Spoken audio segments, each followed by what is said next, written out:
Mengapa seringkali masyarakat cenderung meremehkan atau tidak memperhitungkan potensi para underdog? Apa dampak dari pandangan ini dan bagaimana kita bisa mengubahnya? Begini, teman-teman harus tahu kurva normal. Ini diajarkan sama guru saya.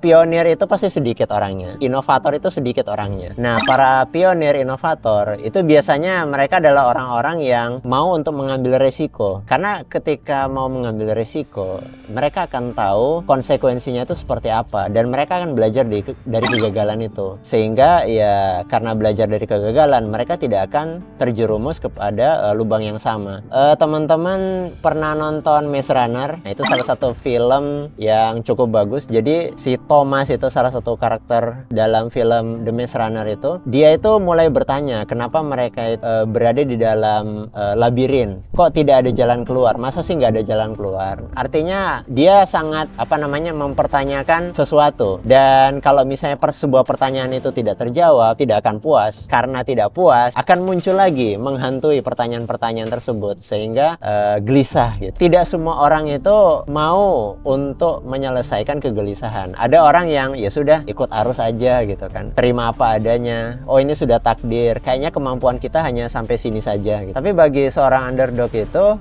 masa sih batasan kita hanya segini doang gitu kan? Atau jangan-jangan kita itu jadi nggak tahu batasan kekuatan kita, power ya, karena kita nggak mau latihan, nggak mau mencoba, nggak mau ambil resiko ya karena takut dan sebagainya. Sama kayak orang belajar naik sepeda, naik motor itu kan ya pasti ada jatuh-jatuhnya dulu. Kalau masyarakat cenderung meremehkan ya memang sudah seperti itu. Karena masyarakat kebanyakan itu selalu mempertahankan apa yang sudah mereka yakini, jadi agak sulit untuk berubah.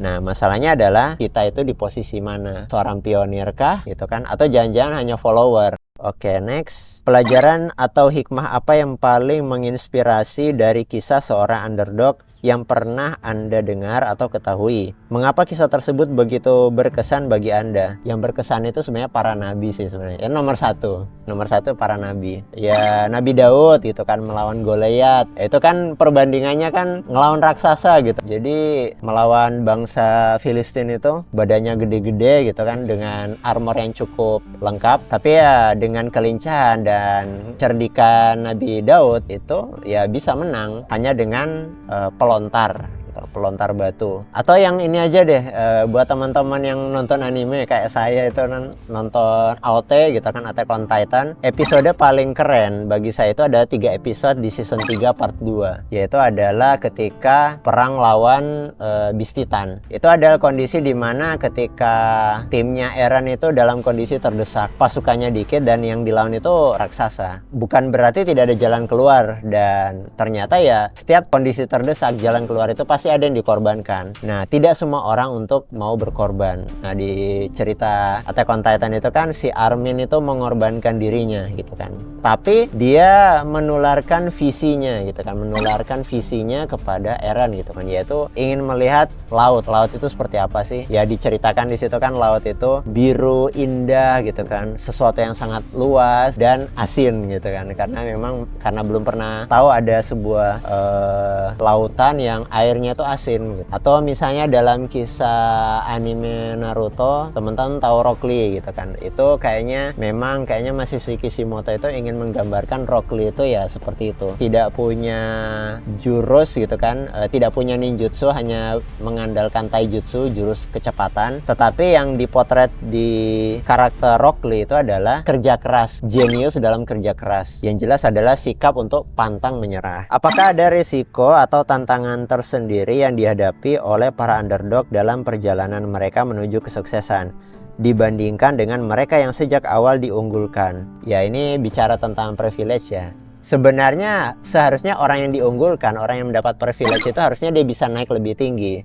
Cuma yang membedakan adalah ada orang yang sudah nyaman dengan kondisi tersebut sehingga lupa bahwa tantangan itu akan selalu update gitu kan. Tantangan itu akan selalu update, harusnya skill kita juga harus upgrade gitu kan. Kalau enggak ya kita akan digantikan sama inovator-inovator yang lain, sama ya para underdog yang lain. Menurut Anda, apa pesan utama atau kesimpulan paling penting yang bisa kita ambil dari mempelajari kisah-kisah para underdog untuk diterapkan dalam kehidupan kita sendiri. Apa nih menurut Anda, apa pesan utama? Pesan utama, wah ini aku ditanya pesan utama ya. Apa ya? Ya kalau kata Ustadz Hussein, mulai aja dulu. Ya berarti kan harus mencoba gitu. Harus mencoba dan jangan takut gagal, karena gagal adalah portofolio. Nah, itu. Oke, mungkin itu aja sih dulu untuk konten pertama gitu kan, belajar storytelling. Ternyata mikir keras juga ya untuk jawab pertanyaan itu. Dan buat teman-teman di rumah ya tetap baca buku gitu kan. Istilahnya kalau teman-teman baca buku itu tidak akan rugi gitu kan. Ya buku apa, setiap ada informasi-informasi baru, nah jadikan itu bahan untuk belajar. Oke, sekian. Sampai ketemu lagi di konten storytelling berikutnya. Assalamualaikum warahmatullahi wabarakatuh.